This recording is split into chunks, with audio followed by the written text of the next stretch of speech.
Hello, everyone, and welcome to Hollywood Headlines. I'm Ruby Mundock with today's guest, Georgea Hall. Tonight, we're going to talk about the latest news in Hollywood, starting with Disney's new movie, Turning Red. Hollywood Headlines starts right now.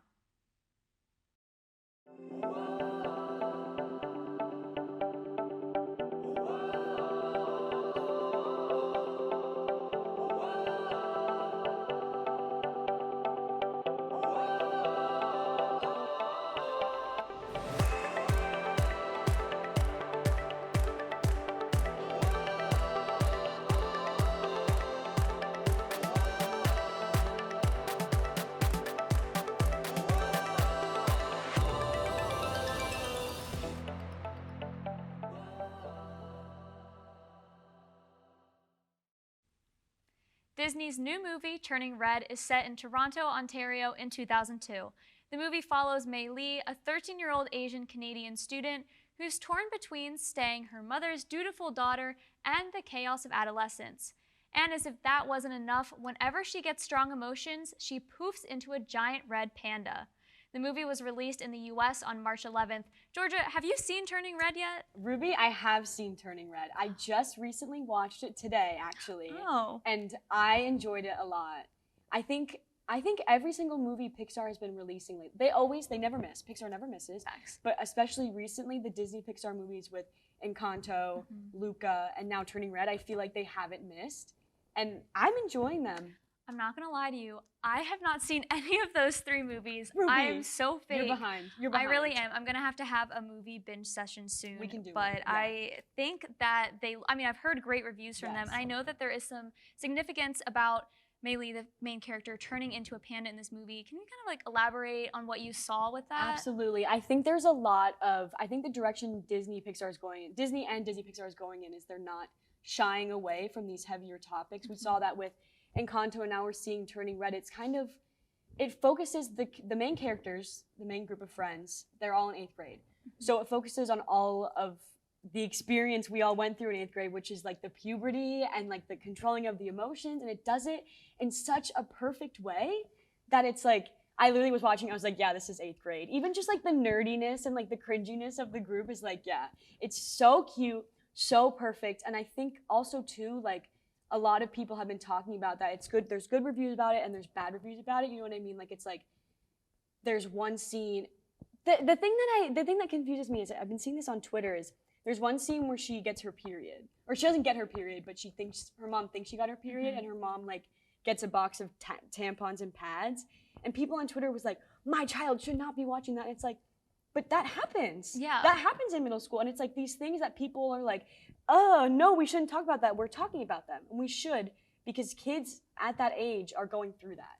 And I think that's what we kind of need to see, is like not shy away from these things that are happening at these age groups, if you know what I mean with that. Yeah, and I feel like when we were at that age, we didn't really have something like that to look to, Exactly. besides like the American Girl doll books. Yes. But that was the extent of it. So I think it's really great that they're just putting these really important topics for younger kids in fun movies Yes. that adults and kids alike really Yes. enjoy. And also I think that they've been doing a really good job representing a bunch of Yes. different cultures, like you mentioned with the most recent movies, Luca, Encanto, and now Turning Red. They're really just straying from that just classic Disney style, and they're Yes. really trying to venture out and bring more light to all of the different cultures Yeah. that are represented here in our world. Which is important. Yeah. And you're right, it has been more recently, and even in this movie, just like looking at the kids, the main group of friends, the diversity in that friend group, and even like the kids within the classroom. I was talking, my roommate and I had watched it, and the one scene where she was in the bathroom and she was in her panda form, this girl had come out of the bathroom, and there was just like a short little clip of like her screaming because there's a panda, and she had a little like diabetes, I'm not sure what the name for those is called, but you know what I'm talking about, like she had it on her arm, and we saw it and we were like, yes, like that is, it's so subtle, but like that's the kind of thing we need, is like kids who have diabetes, kids who are of color are seeing themselves on screen and being like, they look like me. I think that is the future of cinema right now. That is what we need. Yeah. Within, and I love that Disney Pixar is doing that. I agree. The representation of not just different cultures, but people with disabilities, people with Yes. different illness. Like there's just, they're doing Yes. so much, and it's so great. Keep it up. And I know, Pixar, props to Disney and props Yes. to Pixar. I absolutely love it. We also have some more movie news. Sydney Sweeney from Euphoria has just been cast opposite Dakota Johnson in the upcoming Marvel movie Madam Web. Johnson has been cast as Madam Web, a paralyzed elderly woman with a chronic autoimmune disorder requiring her to connect to a life support system resembling a spiderweb. Sweeney's role, however, has not been announced to the public. I don't know about you. Well, I do know about you. Georgia here is one of the biggest Spider-Man fans that I know, so I'm curious to hear your thoughts. We don't have that much information on this movie yet, but I am pumped for it. I'm excited too. I will go crazy for literally anything Spider-Man, and I think while we don't have Sydney Sweeney's role announced yet, I've been seeing people speculate, and I could honestly see her fitting into any roles. And it's interesting because I haven't seen her in anything besides Euphoria, but I like her in Euphoria. I think she's a great actress, and I think, I mean, from the comics, looking at those characters, it's like, it just is a girl with blonde hair, like a white girl with blonde hair, and it's like Sydney Sweeney fits that role. And I'm excited to see her like kind of join, I know it's Sony, but kind of join the MCU and see kind of like with the multiverse opening up now, I'm kind of interested in seeing if maybe there will be some sort of connection there. And I like the female Spider-Man. I like this direction that we're going in. I love it. I'm similar. I've only seen her in Euphoria. I'm not sure if she's had any other big acting roles yet. But I think that with this most recent season of Euphoria, she really has just, I've seen her everywhere, and she is such an amazing actress. And I always say, I feel like Marvel movies just, they cast the best of the best. They do. Like, those cast lists are just out of this world, and I think that she is going to be a phenomenal addition to just the Marvel universe. Yes. And I'm really excited just to see what this movie is about, and like you said, see if there are any connections, especially, do you think that she's going to cross paths with MJ at some point? You know, one of her characters that she was rumored to play is actually a love interest. Well, actually a couple of them, because I know she was rumored about Gwen Stacy, who is a love interest of Peter Parker.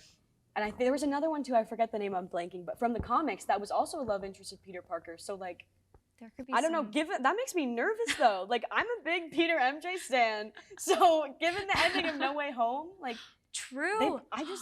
I thought Peter and MJ would get back together, but now I'm getting nervous that maybe they're gonna go with Sydney Sweeney. I mean, and it would be a Euphoria reunion because you've got Zendaya, you've got Sydney Sweeney. It's just all of these shows that would be absolutely insane. I would freak out and love it.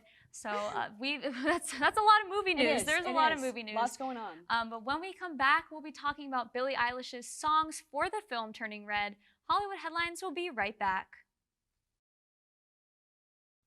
Welcome back to Hollywood Headlines. Now, singer-songwriter siblings Billie Eilish and Finneas wrote and produced songs for the film Turning Red during lockdown.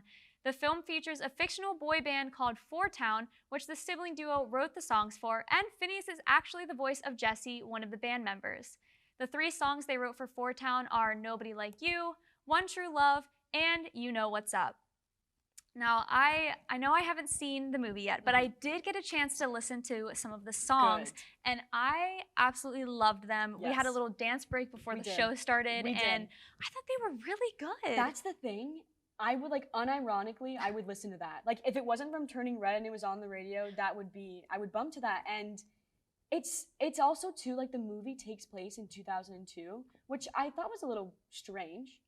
But, you know, whatever. It is kind of random. But it fits because this music is definitely, like, early 2000s music, and it sounds like something that, like, the boy bands would sing from them. I know, and I was reading, it's definitely inspired by, like, NSYNC and the Backstreet Boys and bands like that, and especially the one, Jordan Fisher is, he's one of my favorite Disney singers to come out of that whole world, and he absolutely kills it. And I think that those songs just fully capture the amazing boy band sound that we all love. And also, I find it interesting that Billie Eilish and Finneas, they work together on these songs, but they're so different from their usual style of music. Yes, I was thinking the same thing. If you take her song, Happier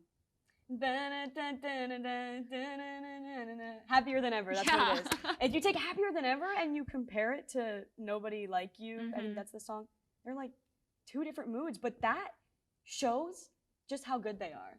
Like, how good Billie Eilish is, how good Finneas is the way that they can take all styles of music and make a banger no matter what. I think that's, I completely agree, and I haven't listened to Finneas' music much, but I know Billie Eilish's hit Similar, songs, and yes. they're just the difference is so The stark. But I discrepancy just between you're them. right. I just Yeah. love how she has that range in her songwriting abilities, and it just worked out so Yep. well. I'm definitely going to be playing these songs Yeah. on repeat, probably Four dancing to Town. this in the car home. Yeah. Four Town. They're all on Spotify. Yeah. Four Town's gonna be in my top 5 artists for 2022. What then? We need a Four Town world tour. Yes. We will be in attendance. Oh yes. it's gonna happen. Yep.